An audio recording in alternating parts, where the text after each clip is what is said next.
Hello everyone and welcome to my channel.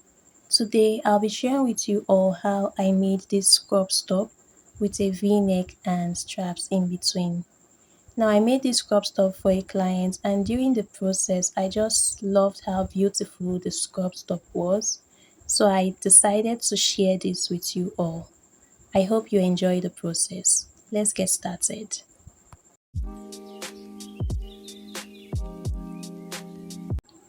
Now our material here is folded into four. This is because we are going to be cutting both the back and the front together. As for the width of the material, you will just have to consider the widest part of your top and use that to fold it down. So here I went ahead to draw my start line, and after drawing my start line, I also went ahead to draw 2 inches line below because this scrub top, the back of the top extended into the front in the shoulder region. So after drawing the 2 inches line, I now came down by my various body measurements, which are my chest point, bust point, waist point, hip point, and 2 inches allowance. So after that, I went ahead to roll it down. While rolling it down, I noticed that the wideness of my material was not enough to accommodate my hip. So I went ahead to fold it again and extended the lines. Now from our actual start line, I came in by 3 inches for the neck, and then I came in by half of my shoulder measurements divided by 2 plus half of an inch allowance, and then I came down from that shoulder point by half an inch. So on the neckline, I connected the 2 points together, and on the shoulder line, I connected the half inch I came down by to the neckline. This is going to serve as my shoulder slope. Next, on the chest line, I also came in by half of the shoulder measurement plus half inch allowance, and I connected it to the same thing on the shoulder line. After that, I came in by quarter of the bust measurements plus allowance, and on the straight line, I marked the midpoint and connected it to the other points. Now, after that, I went ahead to put in my measurements. So for the measurements, on the chest line, you're going to mark out quarter of your bust measurements plus 1 inch for ease and then your sewing allowance. The same thing on the chest, you mark it on the bust line. On the waistline, you mark quarter of your waist measurements plus 1 inch for ease plus your sewing allowance. On the hip line as well, you mark quarter of your hip measurements plus 1 inch for ease and your sewing allowance. And the same thing on the hip, you mark on the allowance line. And after that, you go ahead and connect all the dots together.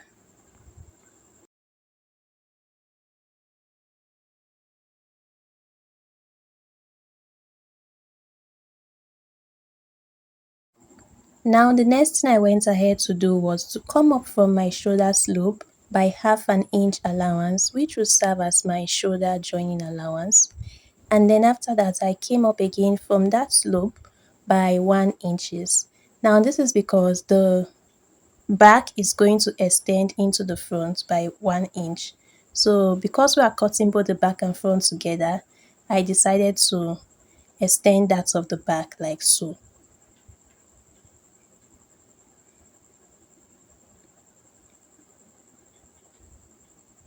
Now that I'm done drafting everything, I went ahead to cut out the fabric.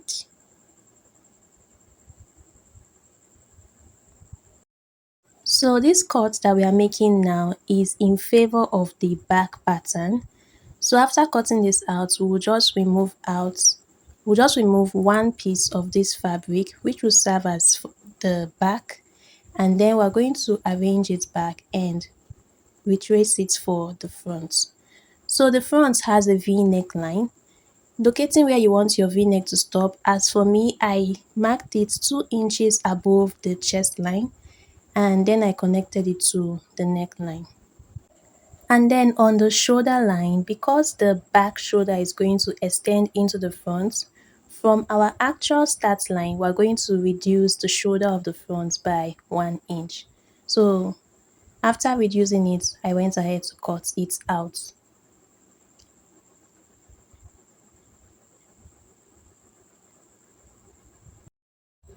Now, if you look at the v-neck on our thumbnail, the v-neck actually looks like it is joined together because of the straps. So because of that reason, I decided to come in from the v-neck by 1 inch. So I'm going to cut that 1 inch out, but because we are actually cutting on the fabric, I came out again by half an inch, which will serve as a sewing allowance for when I attach the remaining 1 inch.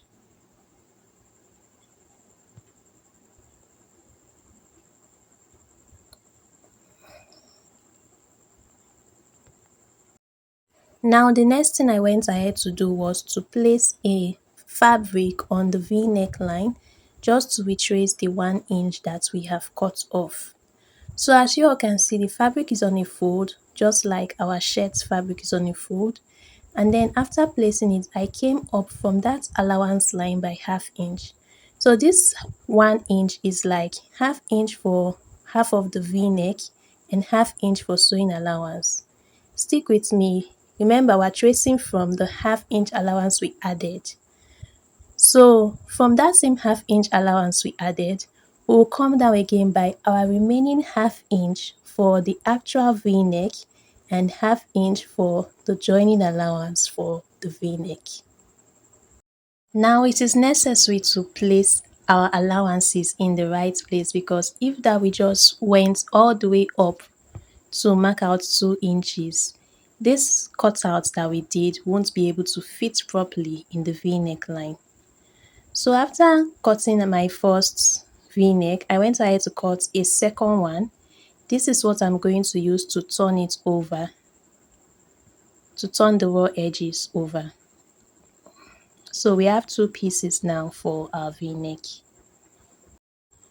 Now for the back, I went ahead to cut out lining pieces, which I'm going to use to turn the neckline over.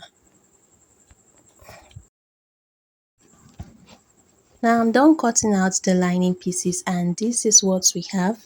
So for the joining part, I'll just place this on the neckline, and then I'm just going to sew round it and turn it over. As for the front, I went ahead to sew on the inner part of the v-neck and turned it over.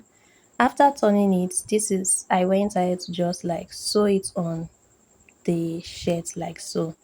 Now initially that is how I did it, and for the straps, after doing it, I just went ahead to tack the straps on it, but it was not looking nice, so I went ahead to redo the neckline all over.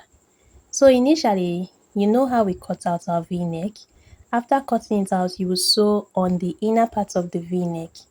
So I went ahead to sew it and turn it over, and after turning it over, these are straps that I made by cutting out long strips of fabric and just folding it like in a bias way.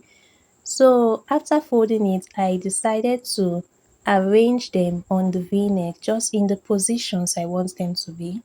So when I was done arranging them, I just went ahead to mark those points where the straps are going to stop. And after marking those points, I decided to use a razor blade to open up those points. After opening them, I inserted the straps through the holes I have opened. So while inserting it, I'll just like arrange them to be sure that they are staying in place and they are actually giving the required crisscross design that is needed. So when I was satisfied with the position of the straps, I used pins to hold them down. And after holding them down, I would turn it over to this wrong side and sew down those openings I made for the straps. So this method actually gave me a very clean finishing than what I wanted to do initially. So this method, the V neckline is going to be clean both in the front and the back. So when I was done, I went ahead to attach it to the top. So if you like this method, this is what you should do. But if you are comfortable with the other method, you can also go with that. Now for the back, our back actually have a buttonhole. So for the buttonhole, we are going to create a slit in the midpoint of the back. So here I came down by, I think, 5 inches. Yeah, I came down by 5 inches from my neckline, and then I just like connected it to the top, and then I opened it up. Now, since we have opened this place, we need to also cut a lining for it. So using this fabric I have here, I went ahead to cut it, and the lining is at least 2 inches longer than this opening that we made. I also went ahead to make this long rope, which is going to serve as my button holder. So after making it, I went ahead to place the button holder on the opening we made, and after placing it, we'll place it in a position that when we turn our lining, it's going to come out like this. So I've sewn the lining down, and this is what we have. As for the inside, I went ahead to fold it up and just like sew it like so.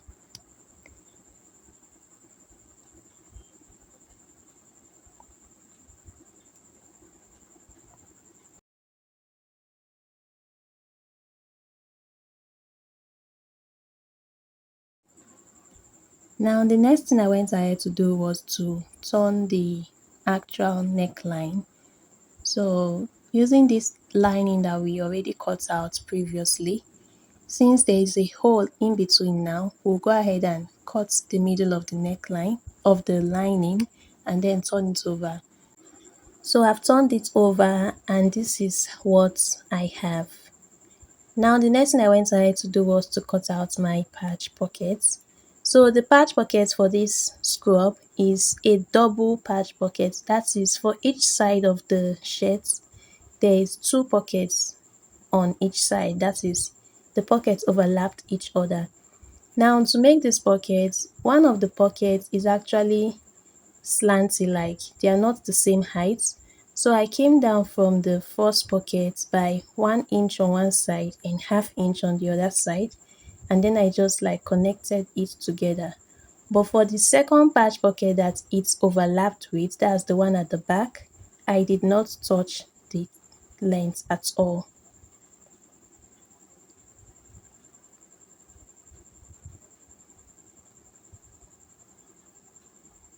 So now I've gone ahead to cut out the line I made, and this is how the pocket is going to sit.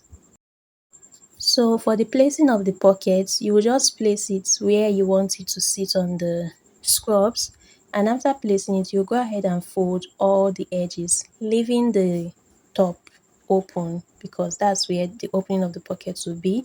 So for the top, you would have to like turn it over before you place this on the shirts. Now after that, I went ahead to attach the shoulder of the back to the shoulder of the front and sew it down. And then the next thing I went ahead to do was to cut out my sleeves. So this is basically a short sleeve. If you want to learn how to cut a short sleeve, I have a link on it. I have a video on it on my channel. But this particular short sleeve, since it's a scrub, I went ahead to add 1 inch allowance on all the sides just for ease. So after drafting my sleeve, I went ahead to cut it out, and I'm going to join it to the armhole. And after joining the sleeve, I'll go ahead and join the sides together. So I've joined the shirt together, as you all can see. I've also weaved it. And then from the down part of the shirt to like 5 inches above, I left the sides open just for ease. And this is it for our scrubs top. As you all can see, it came out beautifully and neat.